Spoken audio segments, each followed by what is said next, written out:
Hello students, welcome to our YouTube channel Science मेनू।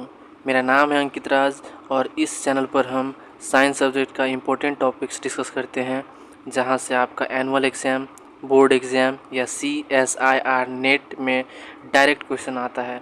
आज का हमारा टॉपिक है एटमॉस्फेयर ऑफ अर्थ। आज इस वीडियो में हम जिन टॉपिक्स को कवर करेंगे वो क्लास 7 टू MSc तक का स्टूडेंट के लिए यूज़फुल है। So let's get started. इस वीडियो में हम सबसे पहले डिस्कस करेंगे कि व्हाट इज़ एटमॉस्फेयर। सेकेंड हमारा डिस्कशन होगा composition of gases in the atmosphere. जो हमारे एटमॉस्फेयर है उसमें कौन कौन से गैस प्रेजेंट हैं। थर्ड हमारा टॉपिक ऑफ डिस्कशन होगा फीचर्स ऑफ एटमॉस्फेयर, कि एटमॉस्फेयर होने से क्या क्या बेनिफिट है, क्या क्या फ़ायदा है। फोर्थ हमारा टॉपिक ऑफ डिस्कशन होगा लेयर्स ऑफ एटमॉस्फेयर। हमारे एटमॉस्फेयर में कितने लेयर्स हैं और उन लेयर्स में क्या क्या काम होता है। जो हमारा फिफ्थ टॉपिक है वो है हम कुछ प्रीवियस ईयर के क्वेश्चंस डिस्कस करेंगे। So let's move to our next slide.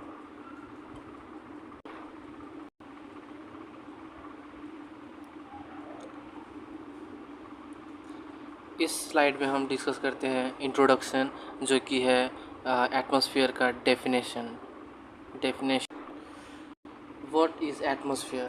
An atmosphere is a blanket of gases that surrounds earth। कहने का मतलब ये है कि जो एटमॉस्फेयर है हमारा, वो हमारे अर्थ को एक ब्लैंकेट की तरह सराउंड करता है। यहाँ पे आप देख सकते हैं ये ब्लू कलर वाले लेयर, ये एटमॉस्फेयर का लेयर है और ये जो है हमारा अर्थ है। अर्थ को चारों तरफ से हमारे एटमॉस्फेयर ने कवर करके रखा है। सेकेंड पॉइंट है it is held near the surface of the planet by earth gravitational attraction. कहने का मतलब ये है कि जो हमारा एटमॉस्फेयर है वो अर्थ से कैसे अट्रैक्टेड है, वो है ड्यू टू ग्रेविटेशनल फोर्स के कारण। जो हमारे गैसेस हैं एटमॉस्फेयर में, उनमें से जो मेन गैस है वो है आर्गन, ऑक्सीजन और नाइट्रोजन। ये सबसे इम्पोर्टेंट गैसेस हैं। और हमारा एक नेक्स्ट डेफिनेशन है एटमॉस्फेयर का, वो है कि atmosphere is a protective layer of gases that shelters all light on earth, keeping temperature with in a relatively small range and blocking out harmful rays of sunlight. कहने का मतलब ये है कि जो एटमॉस्फेयर का काम है वो हमारे अर्थ को हार्मफुल रेडिएशन से बचाना भी है, क्योंकि जितने सारे हार्मफुल रेडिएशंस आते हैं अर्थ की तरफ, उसको एटमॉस्फेयर रिफ्लेक्ट कर देता है और अर्थ के अंदर में बहुत कम ही रेडिएशंस आ पाते हैं। Let's move on to our next slide. इस स्लाइड का हमारा टॉपिक ऑफ डिस्कशन है composition of gas in the atmosphere. हमारे एटमॉस्फेयर में कौन कौन सी गैसेस हैं, जैसे कि यहाँ पे लिखा हुआ है the atmosphere composition of gas on earth is largely conducted by the product of life that it nurtures. कहने का मतलब ये है कि जो अर्थ के एटमॉस्फेयर है उनमें वही गैस सब प्रेजेंट है जो कि हमारे अर्थ पे लाइफ को पॉसिबल और सक्सेसफुल बनाने के लिए ज़रूरी है। जैसे कि सबसे ज़्यादा क्वांटिटी में यहाँ पे नाइट्रोजन गैस प्रेजेंट है जो कि है 78%। जो इससे थोड़ा कम प्रेजेंट है वो है ऑक्सीजन, ये नंबर 2 पे आ जाएगा। Second most important gas present in our atmosphere. जो थर्ड है वो है यहाँ पे 0.9%, that is argon, and there are some traces of 0.01% of other gases like carbon dioxide and rest other gases. तो सबसे ज़्यादा नाइट्रोजन प्रेजेंट है, फिर उसके बाद ऑक्सीजन, फिर आर्गन और फिर carbon dioxide and other gases.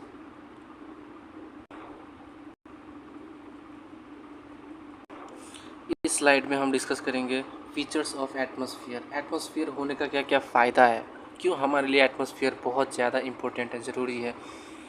Atmosphere helps to retain the sun's heat and prevents it from escaping back into the space.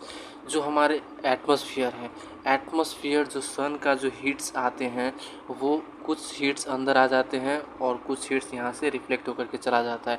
तो जो हीट्स अंदर आते हैं वो सन्स का हीट हमारे एटमॉस्फेयर में वार्मथ क्रिएट करता है और जो कि लाइफ को पॉसिबल करने के लिए, सक्सेसफुल बनाने के लिए बहुत ही ज़रूरी होता है। सेकेंड है कि protects life from the harmful radiation that comes from the sun.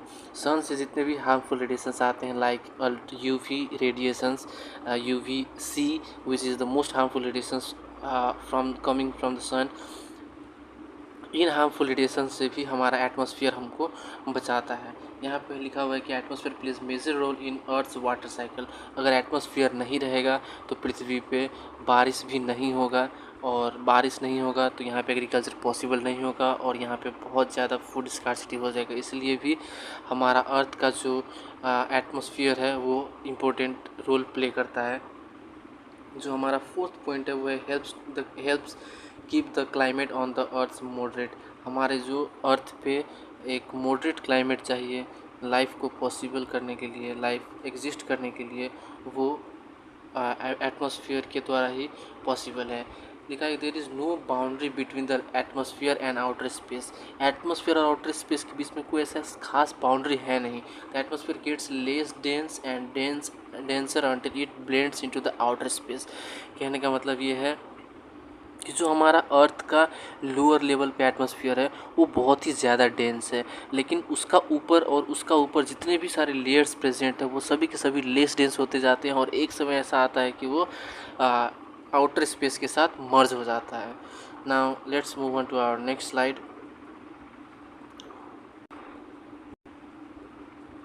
Layers of atmosphere. What do you see when you stand outside and look up.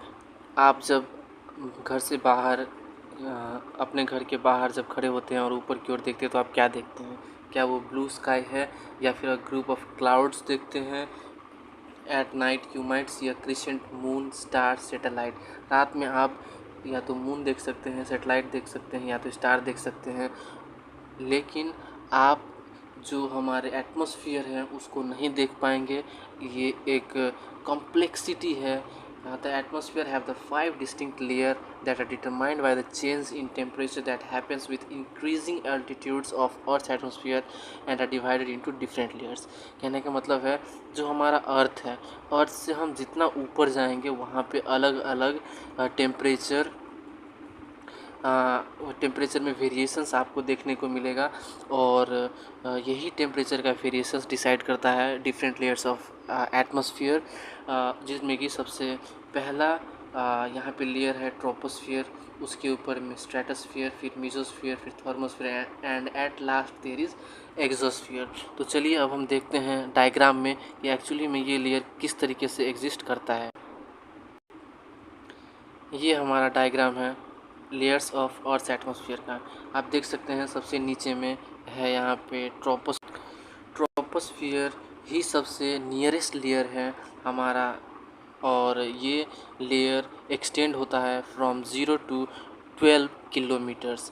इसी लेयर में ट्रोपोस्फियर में ही आपको एरोप्लेन्स उड़ता हुआ नज़र आएगा, और इस लेयर का जो टेम्परेचर है वो 15 to 56 डिग्री सेल्सियस तक होता है।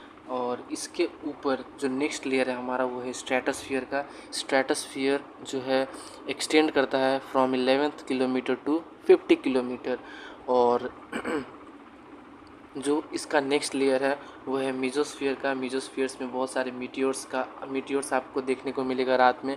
यहाँ पे मीटियोलॉजिकल रॉकेट्स वगैरह भी अवेलेबल होते हैं, और इस लेयर का एक्सटेंशन होता है from 40 to 50 kilometres to 80 to 90 kilometres. Mesosphere का जो नेक्स्ट लेयर है वो है थर्मोस्फियर। थर्मोस्फियर का टेम्परेचर माइनस में होता है, जो कि है -86 डिग्री टू 1200 डिग्री सेल्सियस। कहने का मतलब है जैसे जैसे हम ऊपर जा रहे हैं वैसे वैसे टेम्परेचर घटता जा रहा है, और टेम्परेचर माइनस में चला गया है। और जो थर्मोस्फियर लेयर है उस थर्मोस्फियर लेयर का जो एक्सटेंशन होता है वो होता है फ्रॉम 80 किलोमीटर टू 800 किलोमीटर, और ये लेयर और भी कम डेंस है।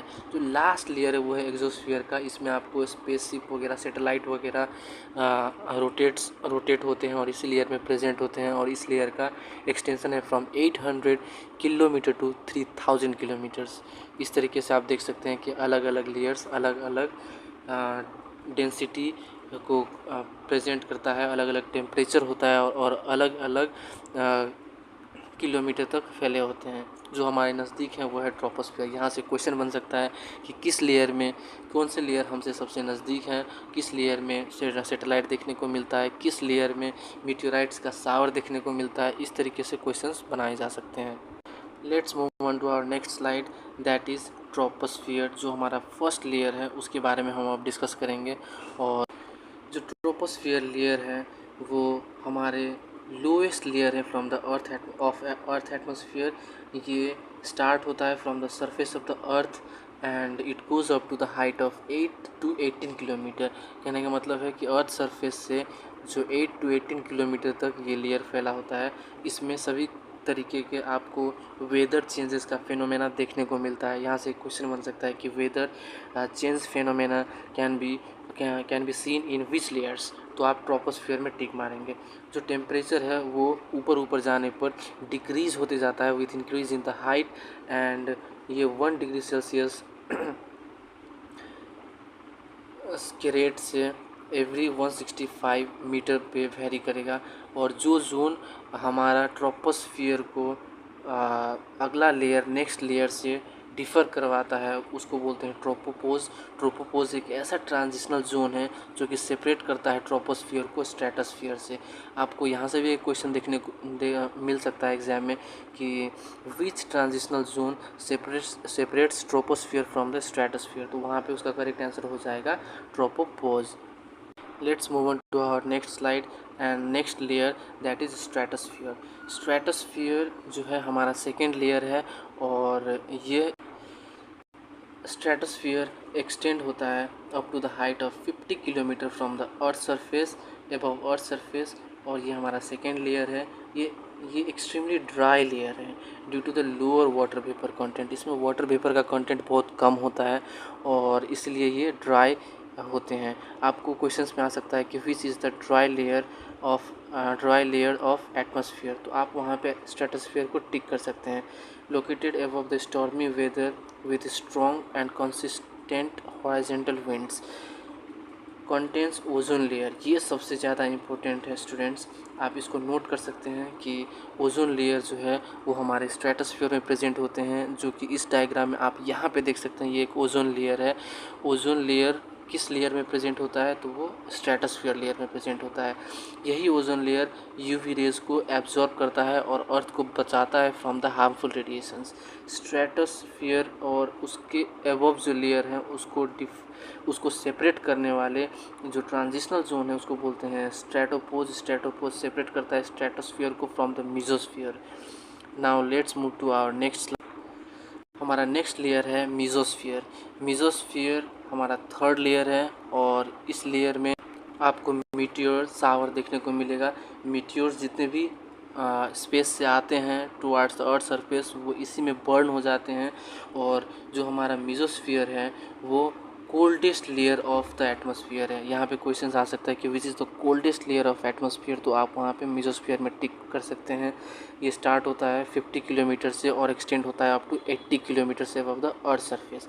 टेम्परेचर हाइट के साथ अगेन घटता जाएगा और यहाँ पे टेम्परेचर जो है वो -100 degree to 100 degree at 80 kilometre पे देखने को मिलेगा। आपको जो लेयर मीजोस्फियर और मीजोस्फियर के ऊपर थर्मोस्फियर को सेपरेट करता है उसको कहते हैं मीजोपोज। मीजोपोज ही वो ट्रांजिशनल जोन है जो कि मीजोस्फियर को थर्मोस्फियर से सेपरेट करता है। Let's move on to our next slide, next layer, that is thermosphere.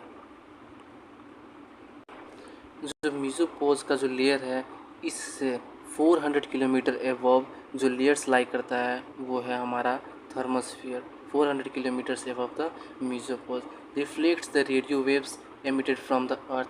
हमारे अर्थ से जितने सारे सिग्नल्स को भेजा जाता है वो थर्मोस्फियर से ही वापस रिटर्न आता है। जितने भी थर्मोस्फियर में हमारे द्वारा लॉन्च किए गए सैटेलाइट हैं वो इसी लेयर में रोटेट करते रहते हैं और इसी लेयर में आपको ऑरोरा बोरेलिस का फिनोमेना देखने को मिलता है। हमारा जो सोलर रेडिएशंस जो कि नॉर्थ पोल और साउथ पोल में रात को एक फिनोमेना कॉज करता है उसको बोलते हैं ऑरोरा बोरेलिस। उसमें आपको बहुत सारे अलग अलग कलर्स देखने को मिलेगा एटमॉस्फेयर में। और ये लेयर जो है वो इंटरनेशनल स्पेस स्टेशन के लिए एक लोकेशन है, ऑरेरा बोरियलिस के लिए भी एक लोकेशन है, और जितने भी हमारे द्वारा रेडियो वेव्स को छोड़ा जाता है वो इसी लेयर से होकर के रिफ्लेक्ट होता है, और इसलिए हमारा जो कम्युनिकेशन है अर्थ पे जो कि पॉसिबल हो पा रहा है वो थर्मोस्फीयर के कारण इसमें हमारा सैटेलाइट्स और ऑरोरा दोनों मिलता है, और अगेन इंक्रीजिंग हाइट के साथ टेम्परेचर घटता जाएगा। Let's move on to our next, that is ionosphere. Ionosphere जो है वो आयंस का जो लेयर होता है उससे मिलकर के बना होता है। ये आयंस कैसे आते हैं यहाँ पे, तो जितने भी सोलर रेडिएशंस होते हैं वही मेन सोर्स है इस आइनोस्फीयर का फॉर्मेशन का। जो आइनोस्फीयर है वो थर्मोस्फीयर का ही लोअर लेवल पे होता है, सबसे नीचे लेवल पे होता है। अगेन मैंने आपको बताया था थर्मोस्फीयर में कि यहाँ पे जो लो फ्रीक्वेंसी वाले वेव्स होते हैं वो इसी लेयर से रिफ्लेक्ट होकर के हमारे वापस अर्थ पे रिसीव होते हैं, और इस तरीके से हम हमारे कम्युनिकेशन को पॉसिबल बनाता है। Ionized by cosmic and solar radiation, ये लेयर आयोनाइज होने के पीछे का कारण क्या है, मैंने आपको बताया कि जो सोलर रेडिएशंस आते हैं वो सारे के सारे इसी लेयर को आयोनाइज करते हैं। ये लोकेटेड होते हैं 80 to 400 किलोमीटर से अबव द मीजोपोज से इतने ऊपर ये लेयर हमको देखने को मिलता है। Let's move to our next slide, that is the exosphere. Exosphere is the top most layer of the earth. ये सबसे लास्ट लेयर है स्टूडेंट्स। इस लेयर्स में आपको सबसे थिनेस्ट और लोएस्ट डेंसिटी होता है इस लेयर में जितने भी सारे गैसेस मॉलिक्यूल्स होते हैं वो डायरेक्टली स्पेस कर सकते हैं इनटू द स्केप कर जाते हैं डायरेक्टली इनटू द स्पेस, और ये एक्सटेंड होता है अप टू 1000 किलोमीटर, और इसका जो टेम्परेचर है वो यहाँ पे 1200 डिग्री सेल्सियस है। गैसेस वेरी स्पार्स बहुत दूर दूर होता है, और क्योंकि यहाँ से जो छोटे छोटे एटम्स और मॉलिक्यूल्स हैं वो स्पेस में स्केप इसलिए कर जाते हैं क्योंकि यहाँ पे ग्रेविटेशनल फोर्स का अट्रैक्शन बहुत ही कम होता है, और जिसके कारण यहाँ पे जो एटम्स और मॉलिक्यूल्स है वो स्पेस में स्केप कर जाती है। हमारे टॉप मोस्ट लेयर है, फारदेस्ट लेयर है। यहाँ से ये भी क्वेश्चन बन सकता है कि which is the top most layer and farthest layer from which the atoms and molecules escape directly into the space, तो आप वहाँ पे एक्सोस्फीयर को टिक कर सकते हैं। चलिए हम हमारा जो नेक्स्ट स्लाइड है वो है प्रीवियस ईयर क्वेश्चंस का। इससे आपको आइडिया मिल जाएगा कि किस तरीके से एग्ज़ाम में क्वेश्चन पूछा जाता है। सबसे पहला क्वेश्चन है maximum amount of gas found in the air is. मैंने आपको पढ़ाया था सबसे ज़्यादा क्वांटिटी में नाइट्रोजन प्रेजेंट होते हैं जो कि 78% होता है, तो इसका सही आंसर हो जाएगा नाइट्रोजन। आप नेक्स्ट स्लाइड में बढ़ते हैं जो कि है in which layer of the atmosphere rainfall storm thundering and lightning occurs. दोस्तों मैंने आपको बताया था कि ये जितने भी फिनोमेना हैं वेदर फिनोमेना वो सब के सब ट्रोपोस्फियर लेयर में प्रेजेंट होते हैं, इसलिए इसका करेक्ट आंसर हो जाएगा ट्रोपोस्फियर। आप क्वेश्चन पढ़ करके वीडियो को पॉज कर सकते हैं और ख़ुद से क्वेश्चन को लगाने का कोशिश। जो हमारा थर्ड क्वेश्चन है वो है the layer of atmosphere having the lowest temperature. सबसे कम टेम्परेचर आपको कहाँ देखने को मिलेगा, तो वो है मीजोस्फीयर में। मीजोस्फीयर एक कोल्डेस्ट लेयर होता है हमारे एटमॉस्फेयर का।